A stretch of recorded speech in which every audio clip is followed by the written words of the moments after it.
Welcome to Chris Parkin Shooting Sports. Today I'm tuning this FX Impact M3 air rifle in FAC specification to use the FX Hybrid Slugs.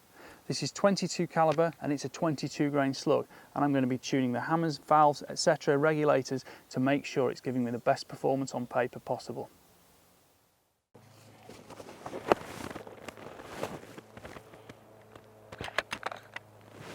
The first thing to remember is to set the barrel up for slugs, which in the case of this FX means I turned it through 90 degrees to present the larger transfer port for better airflow.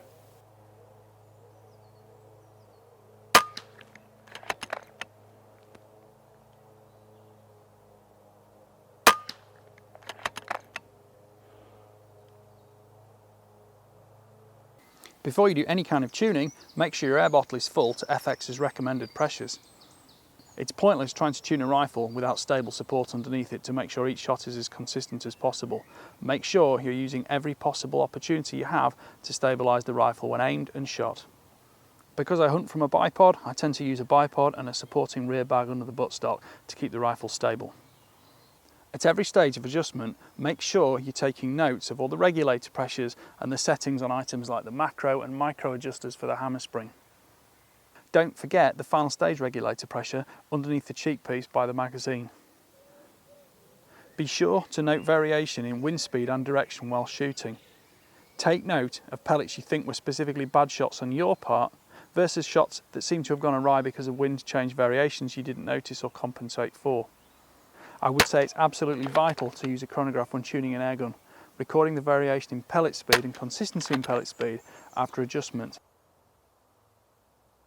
There doesn't seem to be a specific best way to tune an FX, but I went with the process of adjusting the valve first, then the macro adjuster second to make sure I was in the desired speed region. Next, I altered the second stage regulator until this power level was reached with ease, and it became noticeable the rifle itself made a more precise, crisper firing sound.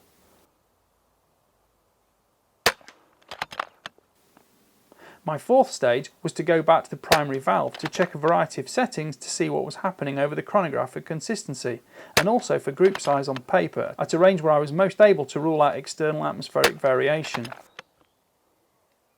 The final step was rechecking the macro and micro adjusters for optimum performance on paper and also shot-to-shot speed consistency. This may sound excessive, but it's what's worked for me, and now when I change projectiles, I've learned to shortcut some of the steps from previous experience. I can change barrels and calibers more quickly, and I take careful notes of previous settings to make sure when I do swap back to a previously used setup, I can go back to my known firing solutions.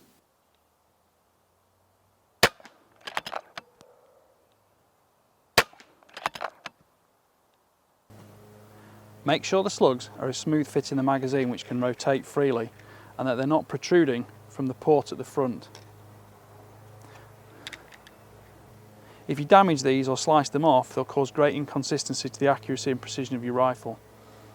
Inspecting the slugs direct from the packet shows a bright polished finish and deep cavity for the internal hollow point. Throughout the box of 100 slugs, weight variation never exceeded 0.1 grain from the 22 grain stated weight. The overall length of the slugs is 0.316 inches or 8 millimeters. Diameter is 0.214 inches or 5.4 millimeters. The G1 ballistic coefficient is listed at 0.080.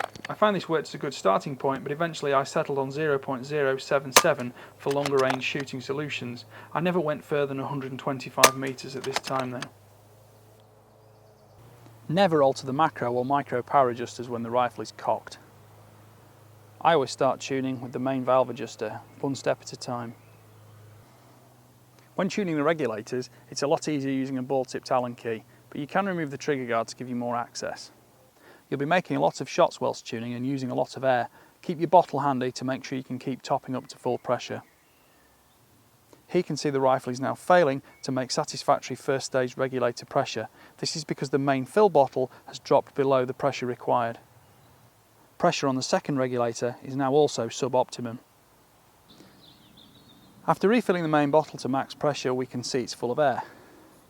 After cocking and firing the rifle once, we can see the first stage regulator pressure has now returned back to normal values. Second stage regulator pressure is now indicating previous power levels.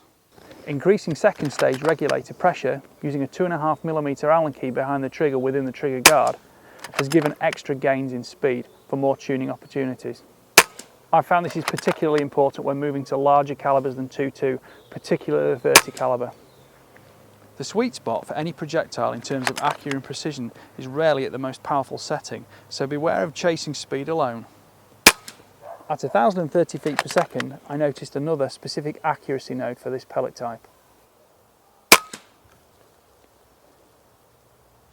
The more you work at tuning with different projectiles, the better you'll get at doing it. I'm by no means an expert, but I'm learning a lot along the way. I like the fact it's easy to adjust the controls and there are relevant markings so you can record your settings. This makes it easy to return if you decide you've gone in the wrong direction and you want to start from where you were before. It's also great if you change calibers on the rifle because you can note down for every barrel and caliber set you use exactly the best setting, which will give you immediate results on target, whether using pellets or with slugs.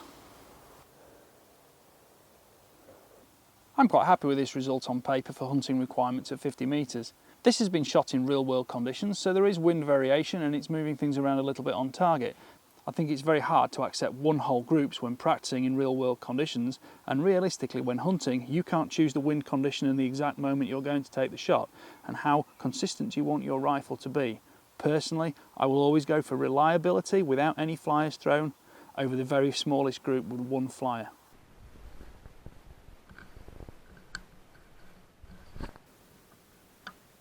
Performance on rats has certainly been very consistent, and I've tuned the rifle for most speed to give me the most power at short range. That doesn't necessarily mean I want to use that speed full power for longer range shooting, because I prefer a slightly slower tune, ironically, for longer distances. This means I stay well clear of any transonic flight speed, and being between 850 and 950 feet per second at the muzzle has given me the most consistency for all uses, and I will stick with this long term now.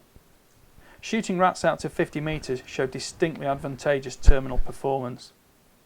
For longer shots, especially on feral pigeons out to 75 and even 100 metres, the slugs were ballistically much flatter shooting and more consistent from shot to shot than pellets ever are. I for one am not going to spend all my day shoot one whole group, keep it in my wallet forever and claim that's what the gun does every time. Well, I hope you've enjoyed that review of me tuning my rifle for the FX Hybrid Slugs. Please like, please subscribe, please comment, because your comments are what drive me to make more videos. Don't forget to click the notification bell so you can see the weekly uploads. Thank you for watching. Bye for now.